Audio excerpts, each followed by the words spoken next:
مساء الورد. اليوم طبقنا ان شاء الله راح يكون القطايف، ممكن بالجبنة، ممكن بالجوز، ممكن بالقشطة. هلا اول شي خلينا نشوف العجينة. انا استخدمت الكوب المعياري، اذا مش متواجد عندكم عادي استخدموا اي كوب. المهم نفس الكوب اللي بتعملوا فيه المقادير يكون نفسه هو، ما تغيروه. راح نحتاج 3 اكواب طحين، نص كوب سميد، مو سميد الناعم الفرخة، لا سميد العادي يعني يكون خشن شوي، معلقة صغيرة خميرة، نص معلقة صغيرة بيكنج باودر، معلقة كبيرة سكر، رشة ملح صغيرة. رح نحتاج كمان لربع معلقة صغيرة من البيكربونات الصودا هي، بس مو هلا، مو مع الخلطة رح نحطها قبل ما نيجي نخبز العجينة. اول شي طبعا نخلط جميع المواد الجافة مع بعضيها.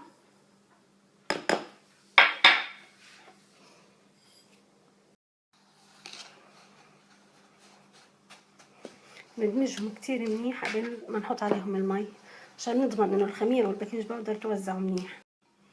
انا هون حاطه 3 اكواب مي، طبعا مش راح احطهم كلهم، راح احط جزء واحرك لاشوف اوصل للقوام اللي بدي اياه.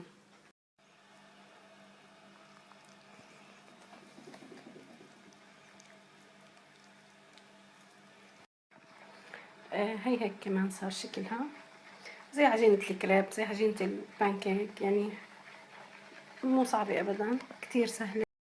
انا تقريبا استخدمت كل كمية المي، ضل منهم شوي بس. انتو كمان نفس الشي بتقدروا قديش بتحتاج عجينتكم. عجينتي خلطتها منيح، متأكدة ما فيها كتل ولا فيها اشياء مثلا كلاكيع او شي زي هيك، بس انتو لزيادة التأكيد اذا بدكم تحطوها بالخلاط عادي. انا راح اعملها بهالخفاقة بس، يعني هيك زيادة تأكيد مش اكتر.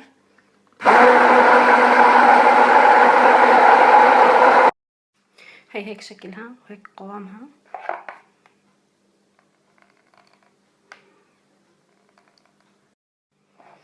هلا بنتركها بس 10 دقايق ترتاح تتخمر شوي، ان شاء الله نبلش نشتغل فيها.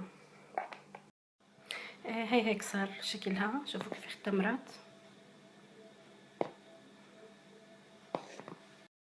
هلا بنحط ربع كوب مي، وبنحط تقريبا يعني اقل من الربع شوي كمان كربونة بالمي. الكربونة هي بايكربونات الصودا اللي حكيت لكم عنها باول التسجيل. بنضيف هذا اللي عملناه، المي والبيكربونات الصودا على الخليط، بنخلطه كتير منيح. هلا رح نبلش نخبز فيهم. اهم شي انها تكون القلاية نوعيتها جيدة، تكون سميكة مو رقيقة لانها بتحرق. وهلا بنبلش.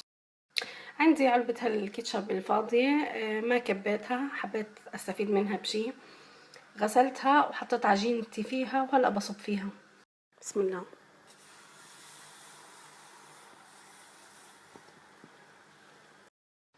ما تخلوا النار حامية تحتي كتير، لازم تكون نار هادية عشان يتنشف، ما يضل معجن من جوا ومن برا ينحرق.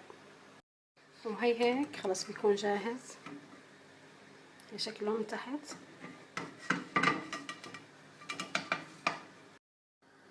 كمان اذا بتحبوا اعملوا العصافيري اللي هو الحجم الصغير، بتحطوا فيه قشطة اذا بدكم، طبعا هي حسب الرغبة. وهي هيك خلصنا كل الكمية الحمد لله. عملت عصافير صغير وعملت 2 كبار، راح احشيهم بالجبنة.